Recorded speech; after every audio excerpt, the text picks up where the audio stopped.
रूपा पगडंडी के रास्ते से होकर अपने घर की ओर लौट रही थी। उसके सिर पर घास का एक बड़ा सा गट्ठर भी था। उसके पैरों की पायल छन छन दूर खड़े बिरजू के कानों में गूंजी, तो वह पेड़ की छाया छोड़ उस पगडंडी को देखने लगा। रूपा को पास आता देख बिरजू के दिल की धड़कनें तेज हो गई और उसका दिल उसे मिलने को मचलने लगा। जब रूपा उसके पास आई तो वह चट्टान की तरह उसके रास्ते में आकर खड़ा हो गया।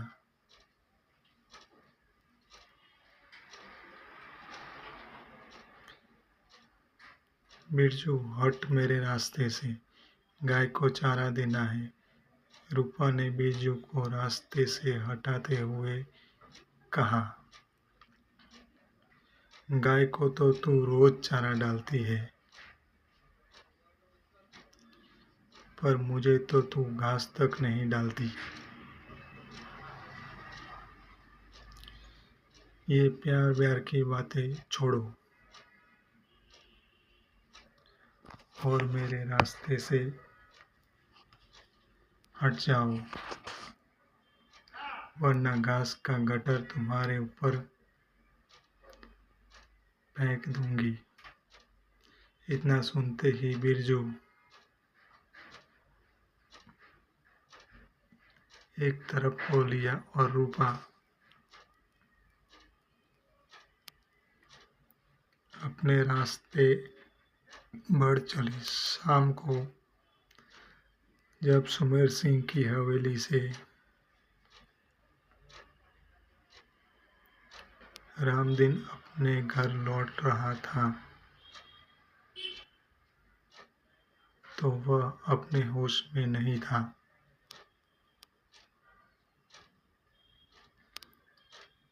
गांव वालों ने रूपा को बताया कि उसका बाप नहर के पास शराब के नशे में चूर पड़ा है।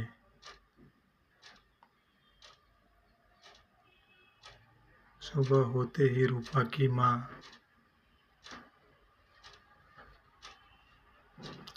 रामदीन पर भड़क उठी।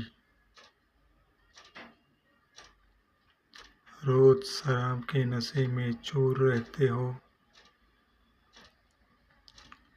सारा दिन सुमेर सिंह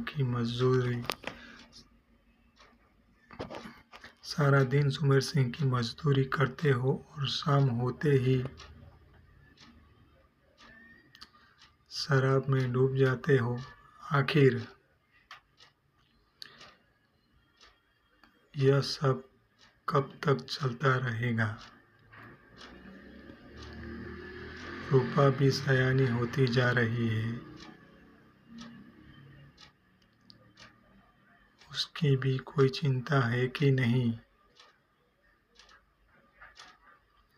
रामदीन कई महीनों से सुमेर सिंह के पास मजदूरी का काम करता था। कुछ महीने पहले रामदीन का छोटा बेटा निमोनिया का शिकार हो गया था।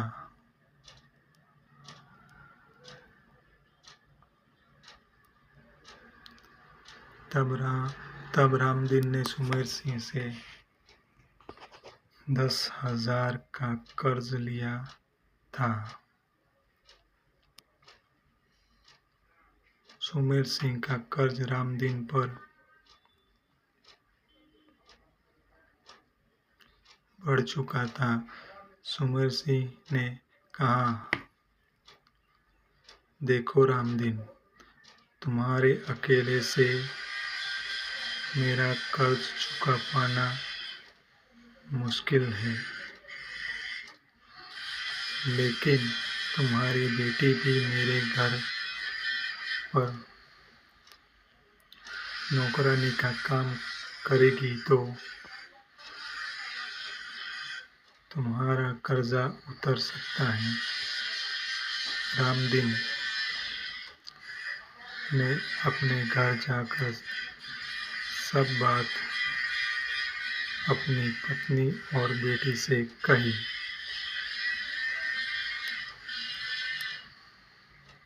बेटी हवेली पर काम करने के लिए तैयार हो गई और कोई चारा भी नहीं था।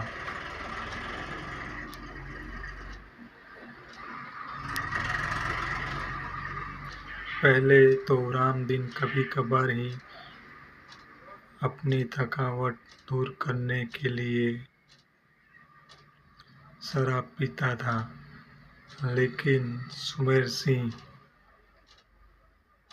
उसे रोज शराब के अड्डे पर ले जाता था और उसे मुफ्त में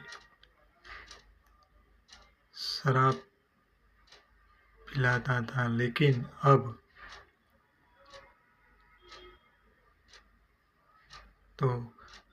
अब तो शराब पीना एक आदत सी बन गई थी।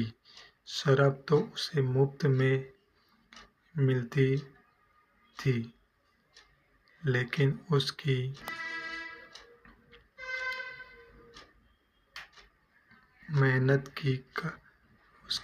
मेहनत की पैसे सुमेर सिंह हजम कर जाता था।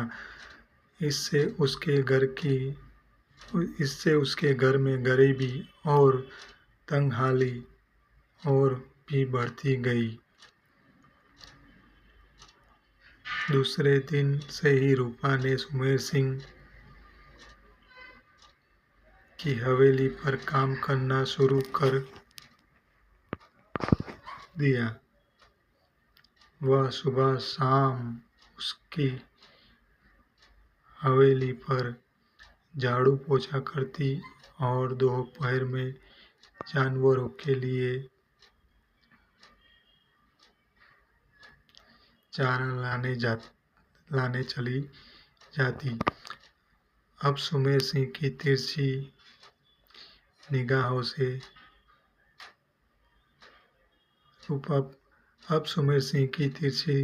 निगाहें हमेशा रूपा पर ही होती थी।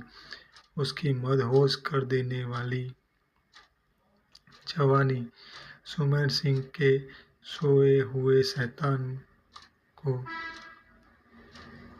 जगा रही थी। रूपा के सामने तो उसकी अपनी बीवी भी फीके लगने लगी थी। एक दिन सुमेर सिंह ने रूपा को अपने पास बुलाया और कहा, देखो रूपा, तुम कई दिनों से मेरे यहाँ काम कर रही हो,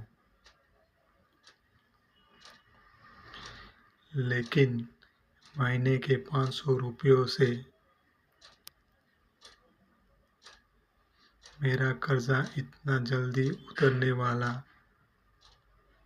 नहीं है जितना तुम सोच रही हो।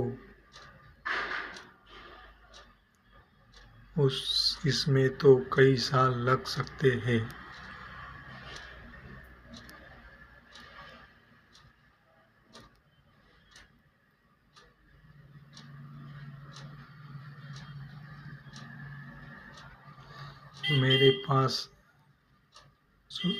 मेरे पास एक सुझाव है। तुम अगर चाहो तो कुछ ही दिनों में मेरा सारा कर्जा उतार सकती हो। तेरी उम्र भी अभी पढ़ने लिखने की और कुछ करने की है, मेरी गुलामी करने की नहीं है। सुमेर सिंह के शब्दों में जैसे एक मीठा जहर था। मैं आपकी बात समझी नहीं, रूपा ने कहा।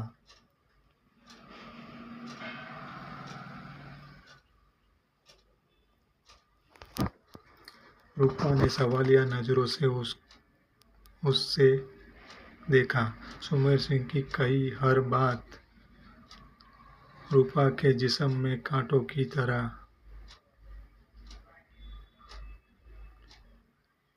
चुभती चली गई। सुमेर सिंह की नीयत का आभास तो उसे पहले से ही था, लेकिन वह इतना बदमाश भी हो सकता है, यह तो उसे बिल्कुल नहीं पता था। सुमेर सिंह की निगाहें रूपा के जिस्म को भेदने लगी। फिर वह कुछ सोचकर बोला, मैं तुमसे घुमा फिरा कर बात नहीं करूँगा। तुम्हें आज ही एक सौदा करना होगा। अगर तुम्हें मेरा सौदा मंजूर होगा तो मैं तुम्हारा सारा कर्जा माफ कर दूंगा, और इतना ही नहीं, तेरी शादी तक का खर्चा मैं ही दूंगा। यह सोचकर रूपा की भी बेचैनी बढ़ती जा रही थी। उसे खुद को सुमेर सिंह से बचा पाना मुश्किल लग रहा था। एक दोपहर जब रूपा सुमेर सिंह के खेतों में जानवरों के लिए चारा लाने गई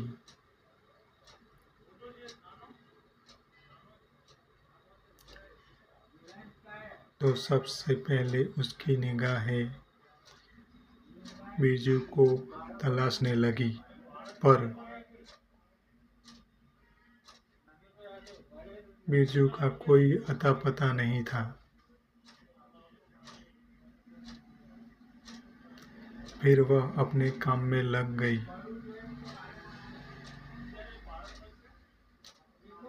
तभी किसी ने उसके मुंह पर पीछे से हाथ रख दिया। रूपा ने सोचा शायद बिरजू होगा, लेकिन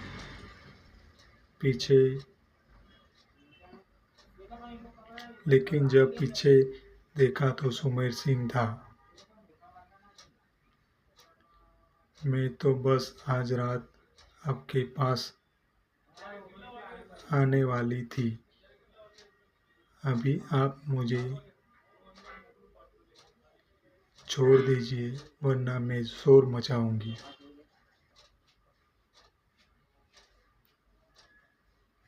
रूपा ने उसके चंगुल से छूटने की नाकाम कोशिश की, पर सुमेर सिंह के हौसले बुलंद थे।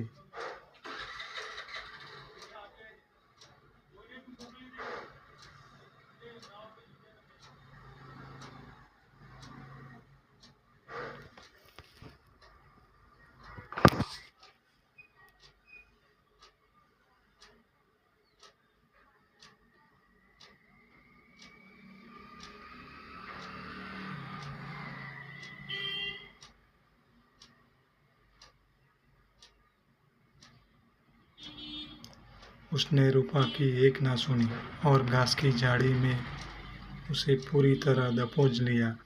तभी किसी ने सुमेर सिंह के सिर पर किसी मजबूत डंडे से ताबड़तोड़ वार करना शुरू कर दिया। कुछ ही देर में वह ढेर हो गया।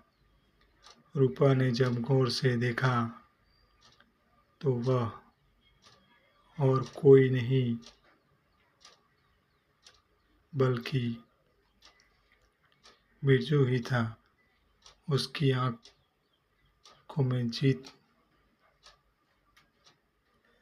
आंखों में एक जीत नजर आ रही थी। बिरजू ने उसे कहा, तुम्हें अब डरने की कोई जरूरत नहीं है। मैं इसी तरह तेरी हिफाजत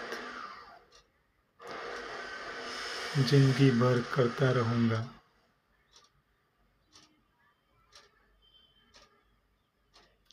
रूपा ने बिरजू का हाथ थाम लिया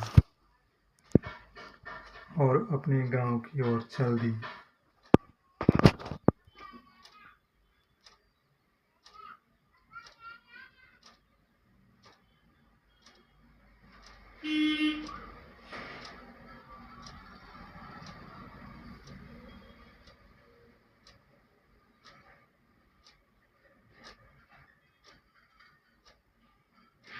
अगर आपको यह कहानी पसंद आई है तो हमारे चैनल को लाइक, शेयर और सब्सक्राइब जरूर कर दीजिए।